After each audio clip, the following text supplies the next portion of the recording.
Third round TKO victory, 1-0 as a Muay Thai fighter, took out a highly credentialed opponent. How's that all feel? It feels absolutely astounding. I've always been talking that slickness that I am one of the best strikers on the face of the planet, and I came out here and showed it to somebody who was ranked #1 in the WBC. If I can do it to him, I can do it to the rest of you. Knowing that Zach was a traditional Muay Thai striker, were you surprised that his initial offense was to try to take out your legs? Not at all. I thought that his target would actually be my rear leg, which caused me to have a little bit of weight more so on my front leg. But when he started to bang the inside of it, I was like, oh, okay, you're very heavily trying to take out this leg. So thanks to one of my coaches at Kingdom Muay Thai, Aaron, he told me if you're going to use that deep karate stance, there's no need for a big check. Your length, all you need to do is make a micro adjustment, and it'll be just his toes, not his foot, just his toes that make contact with your knee. And lo and behold, during the fight, I made that adjustment, and I was able to feel when that foot broke.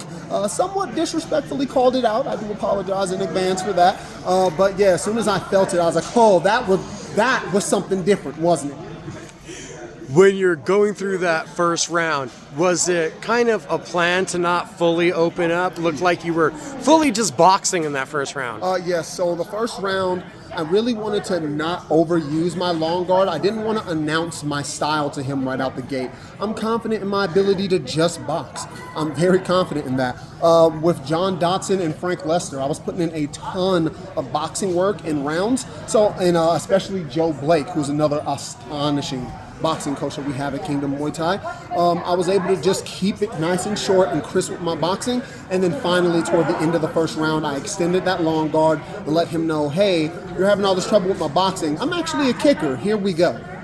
Is that the plan, to start opening up the body into the second round? Because the knees, that teeth kick, you really started to annihilate that target. Yes, so I'm a marksman first and foremost. The plan at first was to actually use my lead leg to get the job done with the teeth, but he was very, very aware of that technique off of me, and he almost caught it a few times. So Frank Lester made the call out. He's like, just switch to the back leg. When we went to the corner after the first, he said, do your rear leg teeth. That's all you need.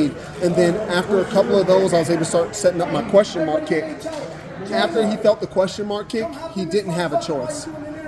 And that thing was so beautifully disguised. You could not see it coming from that same angle. As I was lucky enough to be on the side where you threw it one time, so I got to see it go upside his head. What is it about it, that maneuver, that you're able to disguise it so well, make it look just like the teeth? 2 seconds. I'm not stopping the video.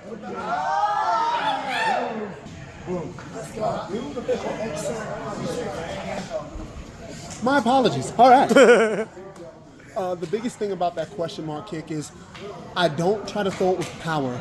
I make sure that my kick is elastic when I use it. I want that snap. I want that whip. I want my foot to touch the back of your damn head. A win like this, a ranked opponent, there was talk of what could be in the future. What do you think is in the future? I think an opponent who's top 3 at 168 or potentially at 175 is in my future, and that's if we don't get a call up for an MMA fight in that meantime. But I'm here to stay for both. I will be a dual sport combat champion, and there is nothing that anyone can do to stop me from that. How did 168 feel? You know, I have to ask. 168 did not feel that bad. When I came in to fight Trey Waters, I actually walked into that fight, or for the weigh-in, at 168.5. So I was already under. I knew I could make this weight. I was simply nervous having not had to do a heavy cut in over a year. 2 years away, back in action. Can't remember the last time it was here locally. Hey, come on, man. The fact that I finally got to fight here after 4 long years, it felt so amazing to see my family in the crowd for the first time in a long time. It's been so long since I've been able to win a fight and just go home to see my damn kids after. So that's something that I'm very thankful for. I hope that this performance really lets the WBC know it's okay to put your damn toes down here in the 505. I will show out, and I will make sure that every damn time those seats are packed.